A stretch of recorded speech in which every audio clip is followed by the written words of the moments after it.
Good morning here on the Friday edition of Second Cup of Sunrise, our podcast where we are Monday through Friday. He's James. I'm Brennan. If you caught just a little bit of the conversation before we started going live on air, it's always fun, you know, the pre-show of Dan Gross, our former business reporter here at News 8. Yeah. I still hear from him quite a bit. Some messages to you on the reg, yeah. Different business leads. Sometimes he'll send me story ideas.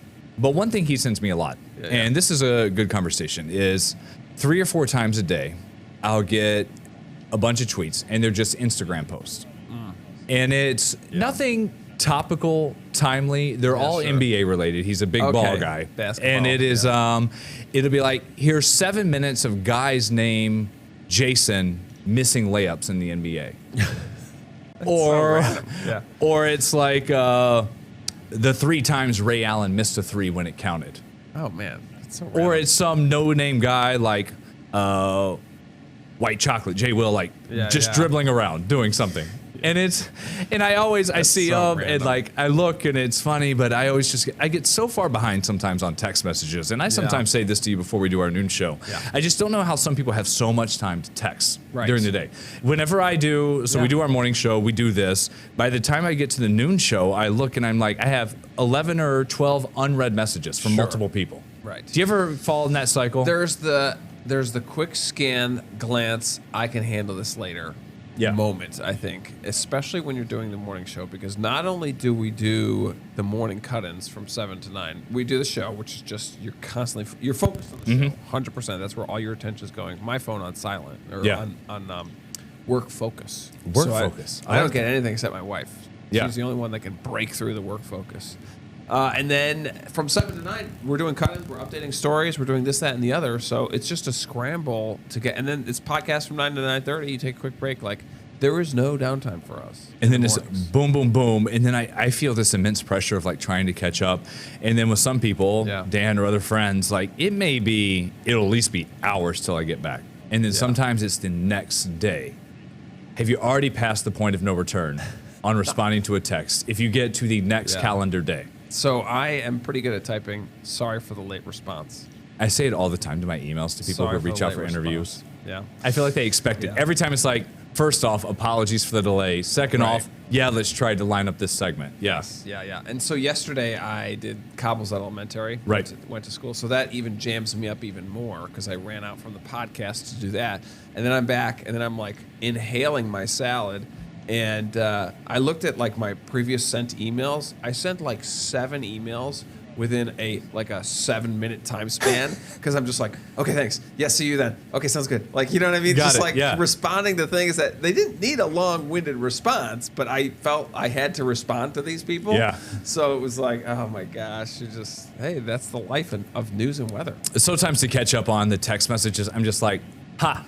Or just thumbs up, or the laughing response, hold it down. Sure. That's the move.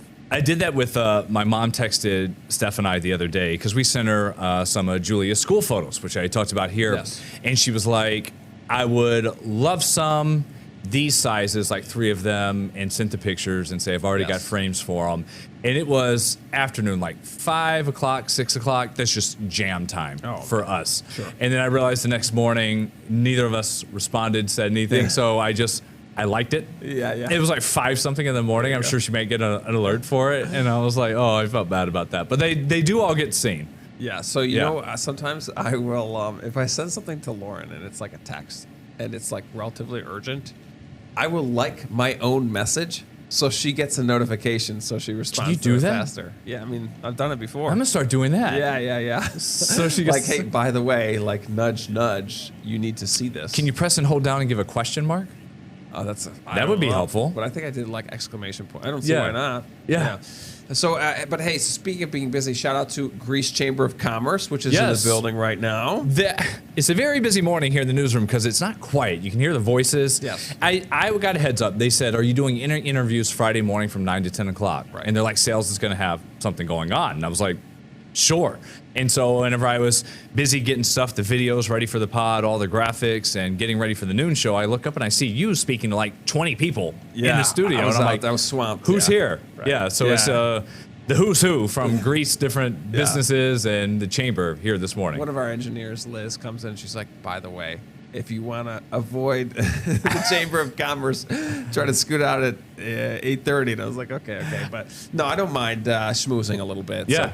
So I, and there's this one guy, John, he's like 7 feet tall. Mm-hmm. You can't miss him. That's who I saw you talking to. Yeah. He's a super nice guy. He knows Thad Brown. Yeah. So I chatted with him for 3 minutes. And then I had to come here. So otherwise, I like talking to, and, our sales does a good job communicating with the Chamber of Commerces and things like that. So it's always good to have them, welcome them here, show them everything. Because a lot of people advertise with us, but they've never seen the studio. Right. And there's always like oohs and ahs when they do it. So it's important to do that kind of stuff. There is still, and people probably expect this from like the news side of things, like that invisible barrier between sales and news. Like we don't communicate directly. Anything goes through higher ups because we ethically, any conflicts, we don't want to be favoritism or whatever it may be. But saying hi and like speaking to them, and I knew I'd have to do it today, but then I was just running so far behind because I had some issues with the computer. And then I'm like, oh my gosh, I said it's 8:55. Please don't stop me in the hallway, because what I'm going to be is like, hey, thanks for coming in. I got to run. And they're going to be like, that Brendan Summers is a jerk, which yes, but they would actually know. Sure, you're a jerk, but at least you could have pretended not to be. Right. And I was like, I squeezed by, and then I was like, you know what? Someone might actually pop in a door here, so fine. If they are, like, this is Pod. We are judgment-free zone. Come on in, open mics. I kind of had a half thought to see if anybody wanted to come in and say hello. I know. We got to fill content. I mean, it can't just be us two boring guys all the time. You have a busy day here. Yes. You have your doctor's appointment, and this is the annual checkup. Annual checkup coming up, yes. When's the last time you did the annual checkup? I want to say like 2022. Okay. Maybe. Yes. It's been a long time. Yeah. And then my doctor moved, so she got out of here, and so I had to find a new one. And luckily, it's like URMC umbrella, basically. Yeah. So they had another one kind of lined up. And this appointment is actually at the YMCA. It's Shotland. I always found that interesting. I was going to look more into it, because there's always the Monday through Friday parking for patients only at this Y or that Y, because they have some branch. But it's just an office connected to it. I've never been to this. My old one used to be out in Gates, so I had to go all the way out there. But yeah, this one's at the Shotland Y. That building's so big. Huge. They have a huge. They have youth classes underneath. I think it's like a whole daycare down there, because they have like the child watch, and then there's an actual daycare where you can have your kids there from 9 to 5. So they got a lot going on there. We did some stories before about people in our generation, just that we never saw didn't have a family doctor, did not have a personal doctor to meet with, and what we always did was it was just urgent care. Through college, because we moved. We got away from our hometowns and then just never got with anybody. And I probably went a decade. And then it was a couple of years ago, I finally said, all right, I'm going to get a doctor. So I just scheduled an annual, just go meet. He said, all right, you look okay? Anything else? Just to have a conversation. It's good to have, because we do so many stories about sometimes serious stuff and what can be life-threatening things that can be found. It's like just to get a checkup. If it's blood work, to screen, physical, whatever it may be. And you're starting when you're going to urgent care, you're starting from ground zero. Every single time. Yeah. You're starting from ground zero. And it's like, I had pink eye, 6 months ago or something like that. And I went to my general care doctor, and it was just boom, boom, okay, here you go. Hooked it up. I didn't have to go through the whole onboarding thing, So it was like things like that, little things that pop up. It's nice. But I remember I was in Virginia 14 to 17, no doctor. Just we also weren't parents, and we didn't get sick. Also hardly. True. Yeah, it was different. And this was when I did have that first annual, and I don't know what I can call it now. It was just that first one with that doctor. Yeah. He was like, you know what? You're probably okay.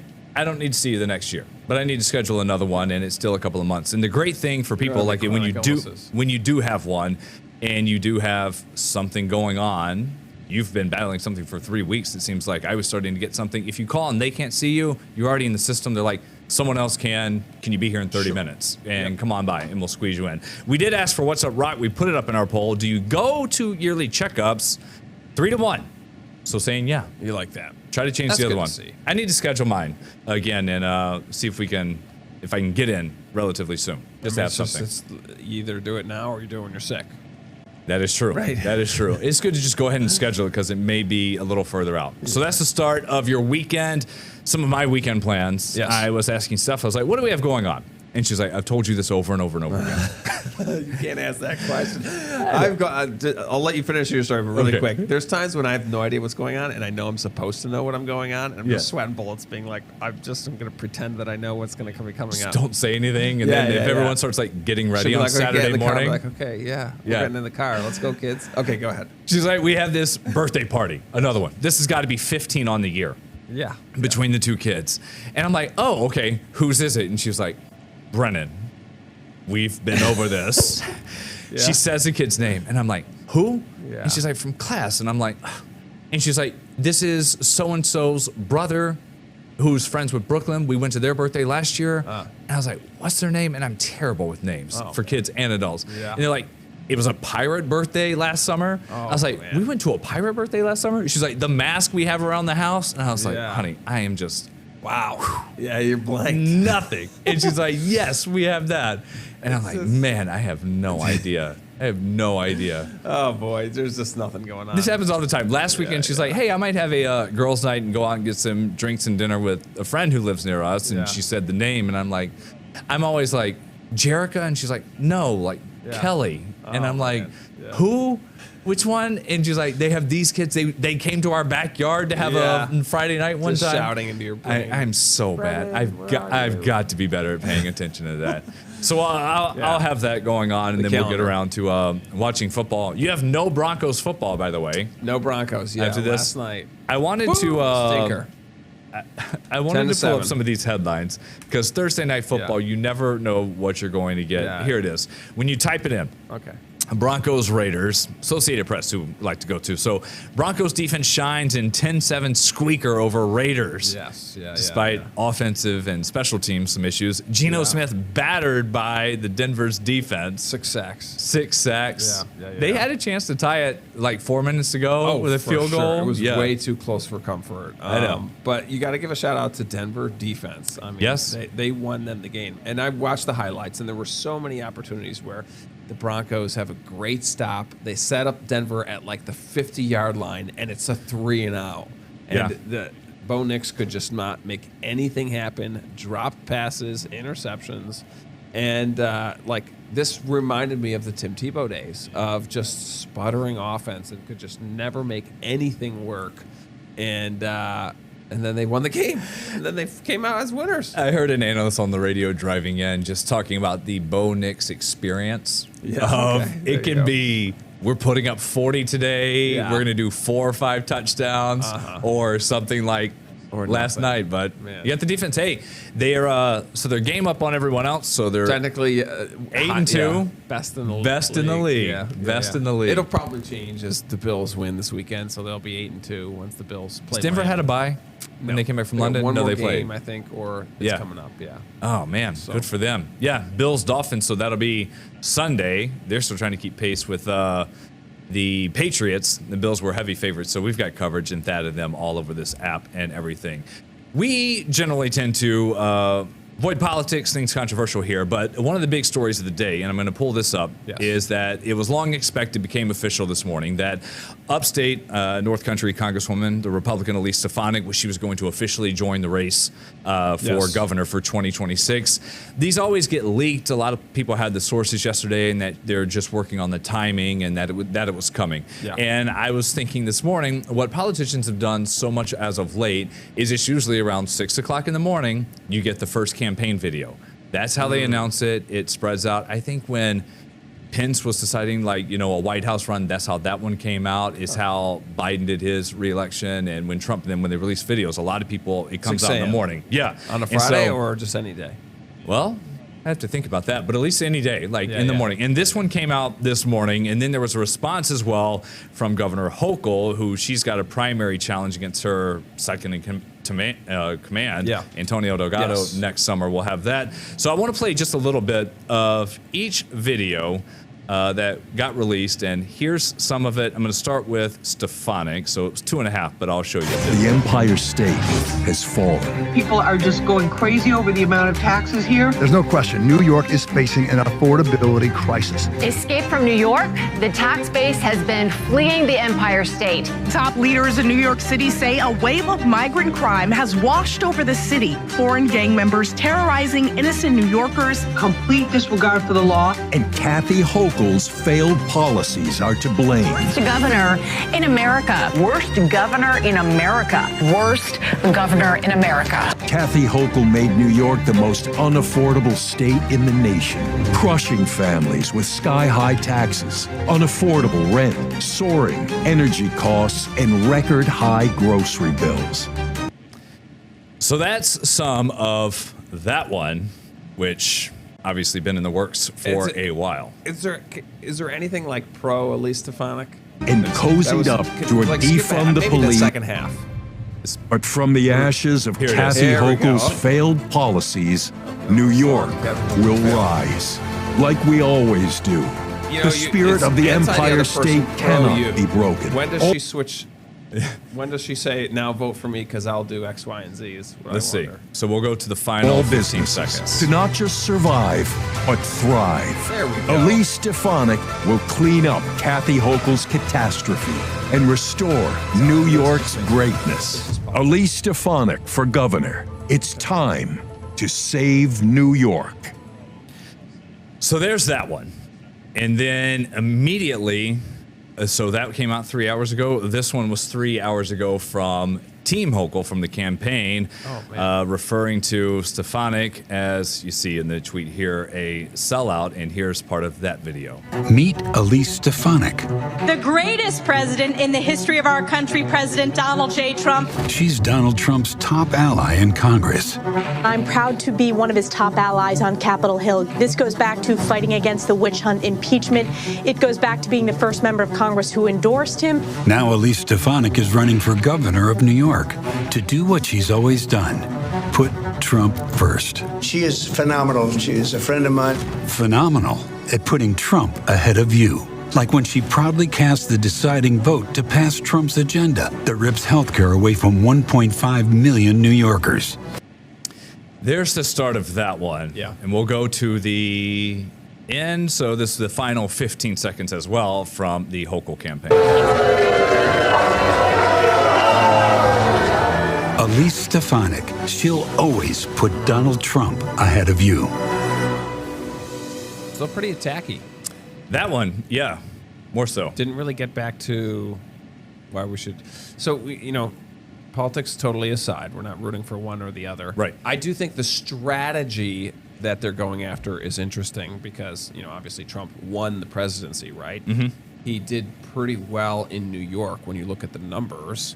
So, it's going to be interesting if Elise Stefanik is going to use that card or not. Is she going to use Trump because he still has a base that likes him a lot, or is she going to just try to do her own thing and run it for New York? And her whole area is, for people who haven't known, you drive into Adirondack Park. It is that part. It is upstate, that part of New York. Yeah. And then I don't think there was a mention in Stefanik's video of Trump himself, but you heard a lot of that in the governor's video. Right. And then there's references to Mamdani, who won, making history there in New York City. And then this will be a little less than a year from now. So we'll have all that going on. 2026. Yes. The entire year. When do we start to see the first ads on TV, do you think? Would be your guess. Ooh. Well, these are free for them. Well, people pay to put them together, the campaigns and stuff. But like July, maybe? Our ads? June, July, August?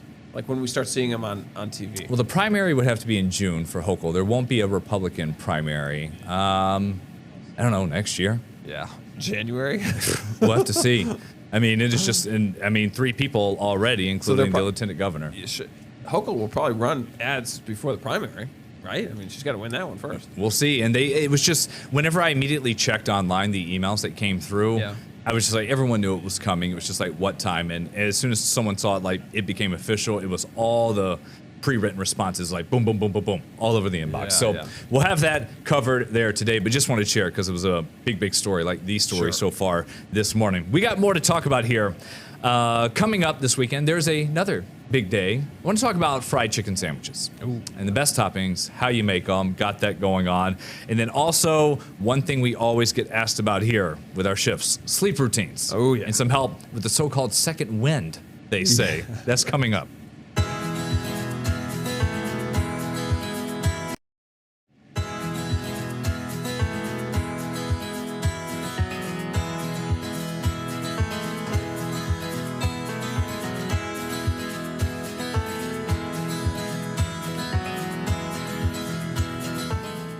I wish I'd had this camera up for a little while ago.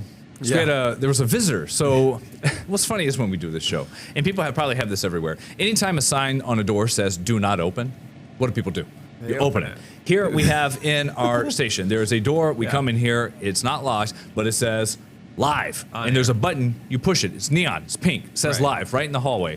And I heard and saw someone open the door, but with the lights, I couldn't see. It was just a shadow. And you were talking. And I wasn't sure if you noticed it. And you were like, we went to Brixton. Who was it? There's just a lady, a woman, just standing right there. I thought it was our GM for a second, and then I look, and it was not our GM. And she just was like, smiled, standing there for a second, and then walked out. Someone from the Grease Chamber who we mentioned, who was lost here. Now they're all in the studio right now, but maybe they thought this was the studio, so they were coming in. Yeah, I just kind of gave her a smile, and then like, I'm gonna tell them. I'm gonna put up a sign. 2 rules. So don't come in if the light's on. Right. If the light's on and you do come in, you got to come in. You get your life story. You got to sit down. You got to get on the mic. So we'll have that. Coming up here for Sunday. We had the story this morning, National Fried Chicken Sandwich Day. Yummy. And some deals for people to take your data. Several major chains, McDonald's, Popeyes, KFC, dishing out free or discounted sandwiches through their apps to celebrate that day for all things chicken sandwiches. These are also very easy to just do at home. You have the piece of chicken, some type of breading, oil, put it on. You drop and it an in, egg. Butter, you can put it in some buttermilk as well, and then drop it in some flour and let it go. My birthday's on Sunday. Oh, happy early birthday! But I'll be probably smoking some meat, so I'll probably go pork, not fried chicken. Pork butt? I think so, probably. My wife was like, let's just get some pizza or something, and then so you could just relax. I'm like, actually, I would rather work all day. I don't know. It's just enjoyable for me. Do something. So I don't mind it. I feel terrible for not knowing and for saying that earlier. Don't worry about it. We usually don't. It's usually wait till like day of, and then it comes up. It's such a little deal in my world. My birthday is just it's not a big deal. Some people go all out, or they'll be off work, and it's just quit. Just the day. It's fine. Day. It's another day. It's Sunday. Do something for yourself. My entire family's sick right now. Like we're not having a big party. It always works out that way. It's not. One thing, and we don't like to all the time talk about us, but one thing people always ask us about, because our shift is like sleep. So whenever you can do a story about sleep, it's interesting. We had one that showed some more evidence about when you go to sleep and how and what can prevent a second wind. So what this is a doctor from Ontario, Canada, says staying up past 11 can trigger a second wind. This is different from when you're running or working out or playing sports. They say it leads to a spike in cortisol that suppresses melatonin, which helps you go to sleep. It makes it harder to fall and then stay asleep. And another doctor confirmed this phenomenon that they looked into, saying it happens when your internal clock and sleep pressure fall out of whack. So they say go to bed around 10:30, normal people. Sure. Wake up at the same time each morning if you can, and avoid the caffeine, bright screens, heavy meals before bed to support that sleep cycle. And toddlers, probably, too. Avoid the toddlers. Some great video here. Nobody sleeps like that, right? No, and there was another... I always laugh. I do like 3 minutes of cuddling, and I'm like, okay, that's it. Just give for a the hug. novelty of it. Give a hug. Yeah, exactly. Or it's just like a tap. Rub a foot, hand. 10:30, I think 11 is a good cutoff. It's kind of funny that we have like an 11 o'clock show. And then I do think like Colbert, there's no more, I know. Like late night TV. It is, these people are midnight to 6, midnight to 5. If you're waking up and trying to work out or something. Right, trying to get there in the morning. I mean, it makes sense. My like internal cutoff on Saturday and Sunday is kind of generally like 11, because my wife and I, we don't talk that much during the week. So on the weekend, we catch up. Kids go to bed at 8 o'clock. 8:30 on Saturday night, and then we're just talking because we're just literally catching up on each other's lives. And then it's like, oh my gosh, it's 11 o'clock. We got to go to bed. And then it's Sunday, different time. Got to go to bed early. And Sunday, I'm going to bed at 8:30. It is wild. Like, people sound like we have crazy schedules, which we do, but we still, we just adjust the whole sleep schedule, so just we still manage to get by. Do you consider yourself overnight? No, really, right? I just move my whole day, my whole life day. Yeah. I got that. It's like you work overnight. It's like, it's like I work really early. No, it's the same hours of sleep as so many other people. So we got that. We'll see you for noon. Have a great weekend, everybody, and let's go Buffalo and who dat and the Broncos. Get the Rochester First streaming app today for everything you love from News 8 On Demand. Plus exclusive shows you won't see anywhere else. Search ROC and download for free on Roku, Amazon Fire, and Apple TV.